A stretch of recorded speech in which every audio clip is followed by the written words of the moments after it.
This straightish. Better. Right. So, hello.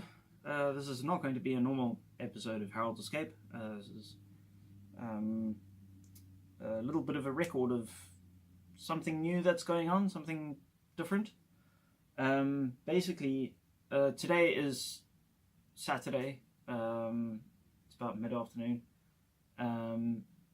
Last night, I went to an open mic comedy show at a pub called the Golden Eagle in Portsmouth. And after the show, I chatted to the organizer. It was a very nice chap called Dan. Spoke to him and asked if he had any potential available slots coming up in shows coming up. He said to get in touch with him. So today, dropped him a text. He replied, and he's just confirmed now that I'm on the billing for next week Friday, which is quite exciting. It's something I'm quite looking forward to. I did 25 shows when we still lived in South Africa, and then we moved here, and I didn't do any more because I was trying to get a job and find a place to live and all that kind of, getting the more important things settled and sorted out.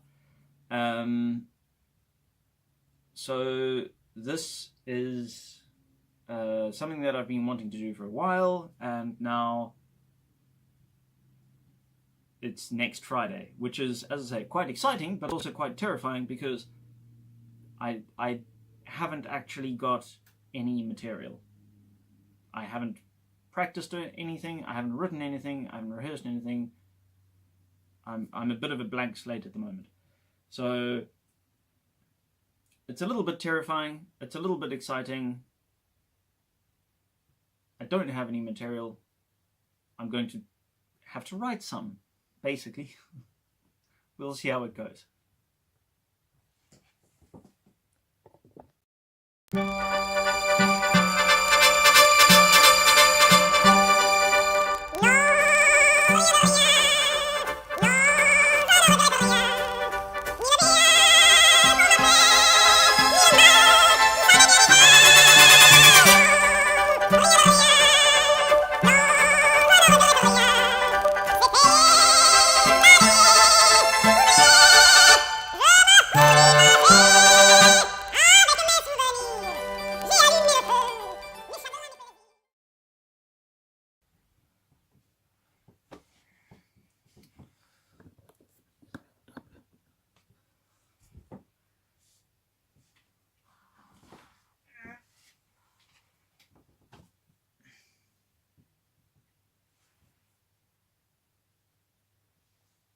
What you doing?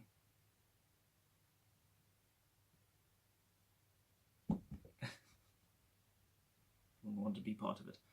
Right, so it's Sunday evening now. I've spent pretty much the whole weekend sat here just writing material and working on it and working through it and taking all the stuff that I've got in notebooks and stuff that I've come up with for ages now, taking it all and transposing it and kind of getting it all organized, and I've come up with a reasonable set in terms of length, but I'm terrified. There's so much there, and I've still got to get it all kind of prepared and rehearsed and everything.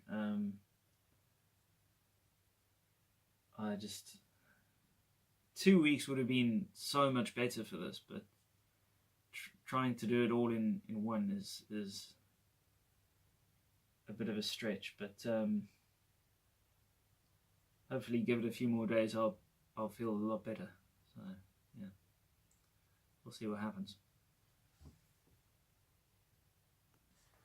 Right, so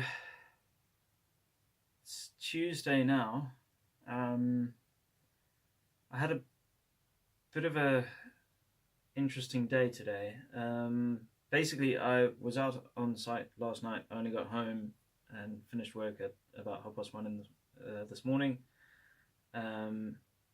which normally, it's not brilliant to work at night, but the benefit of that is that I only worked a half day today and worked from home. So I had the rest of the day kind of working on material and working on this. And last night I had a bit of a revelation, to be honest, about the material that I've been working on and everything. And it was basically that, to be honest, also this isn't the first time that I've had this revelation. So the first time I ever got on stage and did comedy, I decided that I was, which is a perfectly reasonable thing to think. I think I decided that I was just going to do very safe material, stuff about relationships and Bridge and I had been going out for 2 years back then, so things were already pretty long term with us, and we I did material about like, oh, I'm in a long term relationship now. Before I didn't even know that there was a wrong way to put milk back in the fridge and that kind of safe, boring stuff.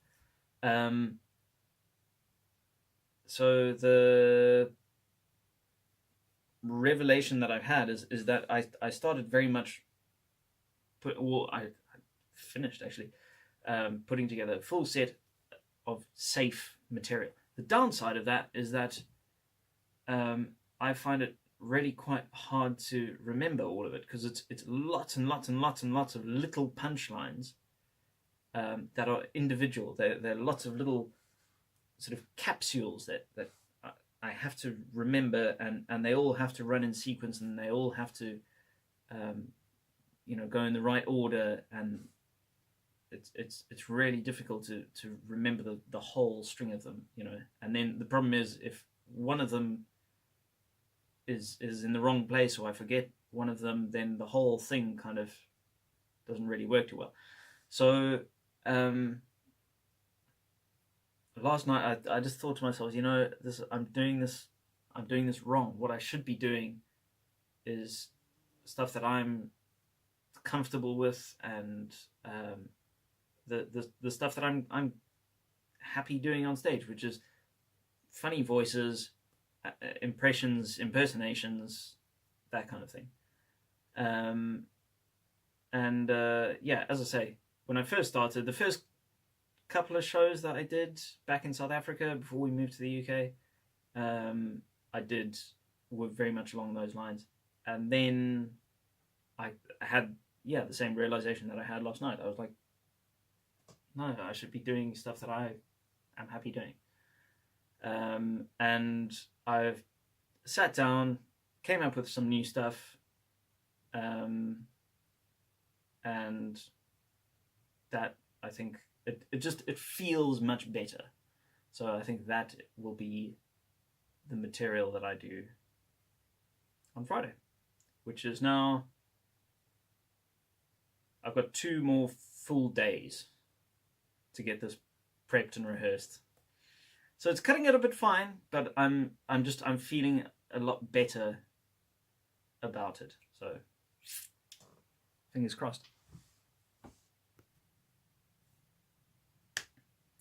Right, so it's Saturday. I did my set last night. I'm quite chuffed about it, but unfortunately, when the time actually came to do it, I didn't film it, which I understand is kind of a letdown for this whole video series. But the problem is I wanted to just try and focus on one thing at a time, and I just thought to myself, no, what is really important about tonight is actually just doing the set. So I just stuck with that, didn't film anything, just did the set, and it actually went very, very well. It went a lot better, to be honest, than I expected it to. I think my delivery of it went okay. It was a first run at things, so maybe could have been a bit better. But in terms of the audience response, that was completely knocked out of the park. I really did not expect it to be that good or that positive. That was astonishing. And for the rest of the evening, I had people coming up and clapping me on the back and shaking my hand and stuff. So that was just a huge boost. That it was really, really, really well received, and that was very, very much unexpected. So yeah, that went well. There's a bit of, as I say, a bit of room on my side, I think, for getting better. But overall, I think it went pretty well.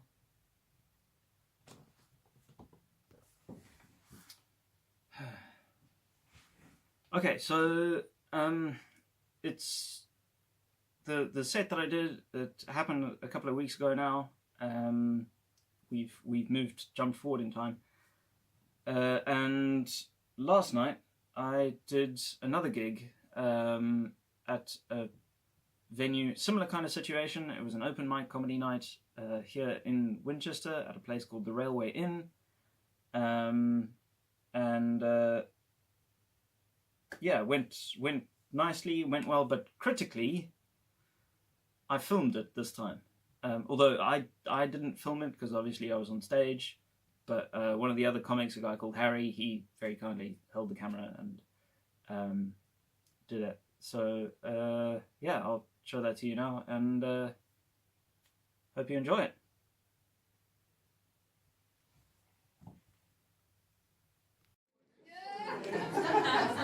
Right, I'm going to move on before I put myself in a hole anymore. Please welcome everyone, Dale Morris! Yeah!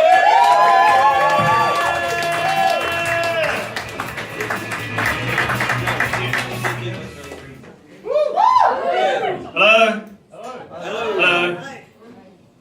That's all I do. Hello. Hello, people in the front row. Hello.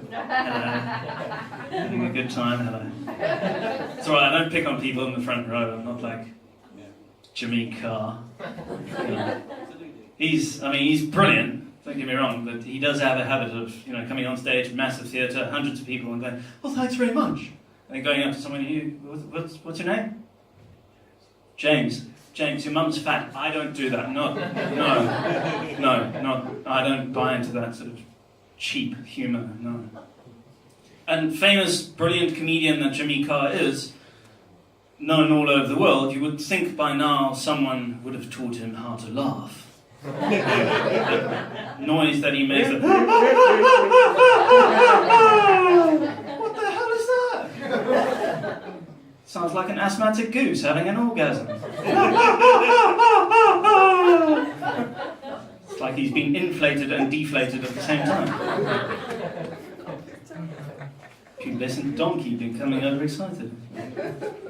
So yes, ladies and gentlemen, we are currently, if you listen to the news, a divided nation. Everything's in turmoil.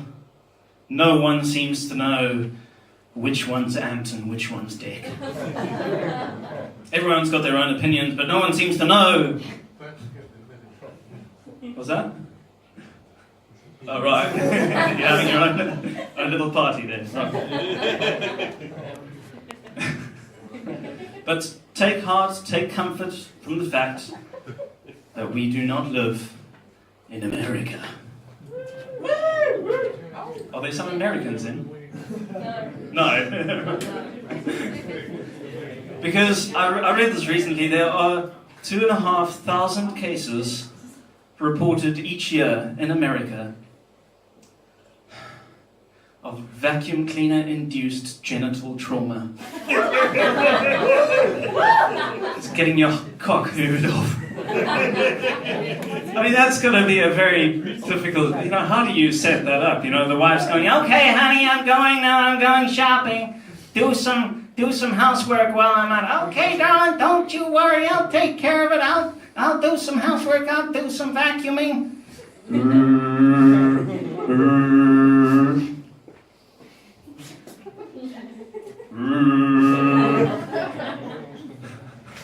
This from the nation that sent men to the moon. Not Putney, the fucking moon! That's also a very weird conversation to have with your boss as well, Yeah, I'm sorry, Bob, I'm not going to be able to make it to work tomorrow. I was attacked by a bear. Extraordinary circumstances. Now, don't worry about it. The doctors say they can reattach it. They've given me a special cream. It's going to be okay. Now, for me, personally, trying to avoid all the turmoil and division and everything that's going on in the country, I personally just avoid anything vaguely contemporary. That seems to be working quite well for me. I just watch old stuff, just, old movies, old films, anything, I don't even know what reality television is, as opposed to what ethereal television. It just hangs on the wall like a mist. So I just watch old stuff, old documentaries. David Attenborough, but like back in the day, David Attenborough, when he was in his prime, There'd be a dramatic shot across a lonely, windswept landscape, stirring music, and then, he would come on the screen. I don't mean he would come on the screen, he would appear, and he'd go, I'm standing here on the northern shore of the island of Greenland, 1,000 miles north of the Arctic Circle. The wind is unforgiving, the temperature rarely rises above 0, and even in these extraordinarily hostile conditions, we can still find signs of life.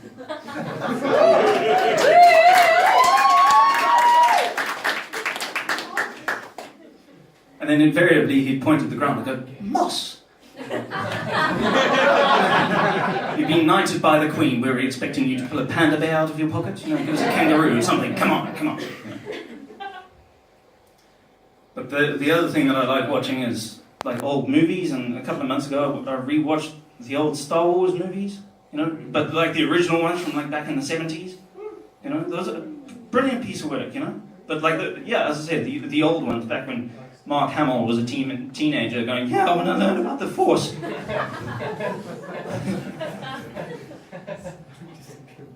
But I found out an interesting thing about those original, the original trilogy, which was that Harrison Ford, this is true, I won't lie to you, Harrison Ford was not the actor that they wanted to play Han Solo. Did you know this? Yeah. He was a set painter, and George Lucas was like, yeah, that guy over there, why don't we have him come in here and he can read some lines with the other actors. They can practice their scenes. Yeah, that'll work. Because in my mind, George Lucas is a Chicago gangster from the 1950s. Yeah, we'll make Star Wars, we'll have laser guns. Bada boom, bada bing. We'll have the opening credits go like this. So yeah, Harrison Ford, that kick-started his acting career. Han Solo was supposed to be played by Sylvester Stallone. Yeah, Rocky. Can you imagine? It would have changed the dynamic of the film series completely, He would have come in going, yeah, kid, I've flown from one end of the galaxy to the other. I've seen a lot of strange stuff, but I've never seen an all-powerful force controlling everything. And Obi-Wan Kenobi, yes, the Force. The Force is what gives a Jedi his powers. It is an energy field created by all living things. Surrounds us, penetrates us, and binds the galaxy together. Penetrates us? That sounds kind of hot.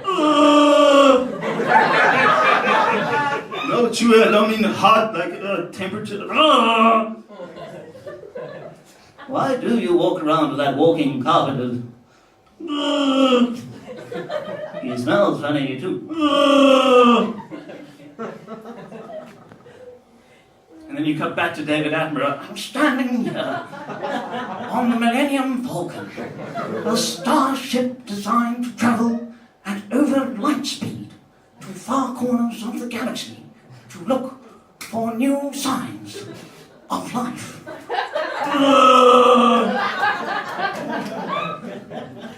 Oh yes, my point exactly. Well, you say that, but at least I didn't get my cock ripped off by a vacuum cleaner. Ladies and gentlemen, that's all from me. Thank you very much. Thanks for supporting live comedy. Thanks for coming out tonight. My name's Dale Morris. I'll see you again soon. Good night.